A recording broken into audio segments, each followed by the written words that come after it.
سیالکوٹ کے اندر اس دفعہ NA-74 کے اوپر جو بندہ جیتا ہے، پاکستان تحریک انصاف سیالکوٹ سے صرف ایک ہی سیٹ جیتی ہے، اس میں بریگیڈیئر ریٹائر جناب اسلم گھمن صاحب جو ہیں وہ اس دفعہ MNA منتخب ہوئے ہیں NA-74 سے۔ اب انہوں نے یہاں پر رانا شمیم صاحب کو شکست دی ہے۔ رانا شمیم صاحب جو ہے پچھلے 3-4 الیکشن مسلسل جیت چکے تھے، اب یہاں پر انہوں نے ان کو شکست دی ہے اور ان کو شکست بھی تقریباً 40 سے 42 ہزار ووٹوں دے دی ہے۔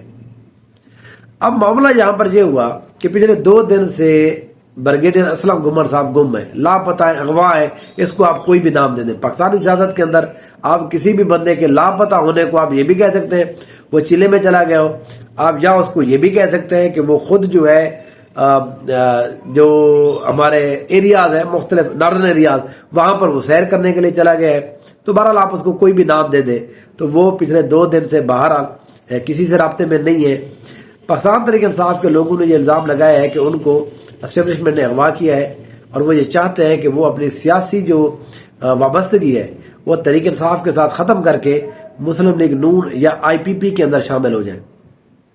اب یہاں معاملہ کیسے سٹارٹ ہوا میں آپ کو بتا دوں۔ جس دن الیکشن ہو رہا تھا تو بریگیڈیئر ریٹائر گھمن صاحب کو جب ریزلٹ کمپائل ہو رہے تھے تو RO کی طرف سے بلایا گیا، تو وہ وہاں پر موجود بھی تھے، وہ دفتر میں چلے گئے اندر، تو ان کو یہ بتایا گیا جی آپ کی جو جیت ہے وہ 8,000 سے ہو رہی ہے، تو یہاں پر جو ہے آپ اگر چاہتے ہیں تو ہم آپ کو جتا دیتے ہیں، نہیں تو ہمارے پاس جو ہے نون لیگ کو جتانے کا آپشن موجود ہے۔ تو انہوں نے کہا جی مجھے کیا کرنا چاہیے؟ تو RO صاحب نے یہ کہا جی آپ IPP میں شامل ہو جائیں، جو استحکام پاکستان پارٹی جہانگیر ترین اور علیم خان کی پارٹی ہے، آپ اس میں شامل ہو جائیں تو آپ کو جتا دیتے ہیں۔ تو بریگیڈیئر ریٹائر گھمن صاحب ظاہر ہے وہ بھی فوج کے افسر رہے ہیں، بریگیڈیئر رہے، وہ بھی ان سے 2 ہاتھ آگے ہیں۔ انہوں نے کہا جی میں ایکسیپٹ کرتا ہوں، مجھے آپ جتا دیں تو میں IPP اندر شامل ہو جاؤں، تو مجھے تو کوئی ایشو نہیں ہے، میں پاگل تھوڑی ہوں کہ میں عمران خان کا ساتھ دوں گا، میں تو آزاد ہوں جدھر بھی جاؤں۔ تو RO صاحب نے بغیر کسی اور چیز کے ان کی کہا کہ جی کمپائل کرو، جب کمپائل کیا گیا تو وہ جو ہے 32-33 ہزار سے جیت گئے۔ اب جب وہ جیت گئے ہیں تو ان کو یہ بتایا گیا کہ دیکھیں آپ تو ویسے ہی جیت رہے تھے، یہ تو جھوٹ مار کے آپ کو یہ کہہ رہے ہیں، اور یہ بریگیڈیئر صاحب کو پہلے بھی پتا تھا۔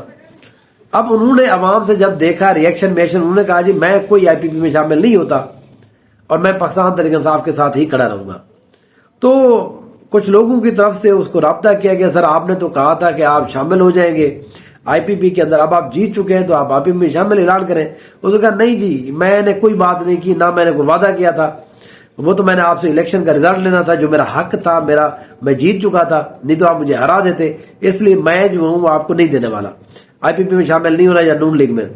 ان کو 2-3 دفعہ بہرحال کہا گیا، وہ لاہور کے اندر ایک پارلیمانی میٹنگ بلائی گئی PTI کی طرف سے، وہاں پر وہ لاہور میں آئے ہوئے تھے کسی کام کے سلسلے میں، جب وہ واپس جانے لگے تو ان کو اغوا کر لیا گیا۔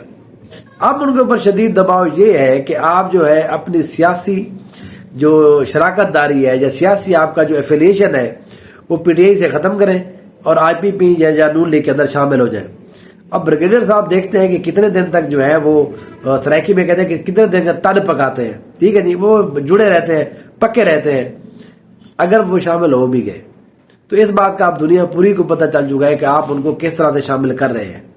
دیکھیں اس طرح سے، لیکن میں بریگیڈیئر صاحب کی جو ٹیکنیک ہے میں اس کا بڑا فین ہو چکا ہوں۔ یہاں پر ہر کسی کو کرنا چاہیے تھا۔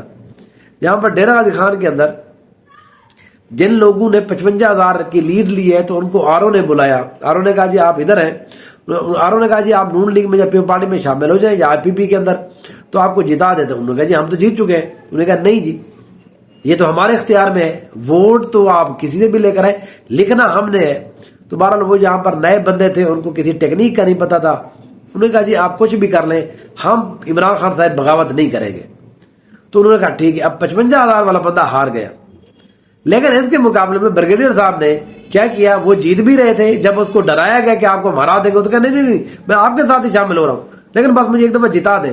اب وہ ان کی ہتھے نہیں چڑھ رہا، ہو سکتا ہے کل پرسوں وہ شامل ہو بھی جائے، پر اس بات کا جو جس کو کہتے ہیں کہ میڈیا کے اندر، سوشل میڈیا کے اندر، مین اسٹریم میڈیا کے اوپر جو امپیکٹ چلا گیا ہے اس بات کا کہ آپ نے ایک بندے کو زبردستی جتوایا، مطلب وہ جیت رہے تھے، آپ نے زبردستی اس کو ہرانے کی کوشش کی، جب اس نے کہا کہ وہ آپ کے ساتھ ملے گا آپ نے اس کو جتا دیا، اب وہ نہیں شامل ہو رہا آپ نے اس کو اغوا کر لیا۔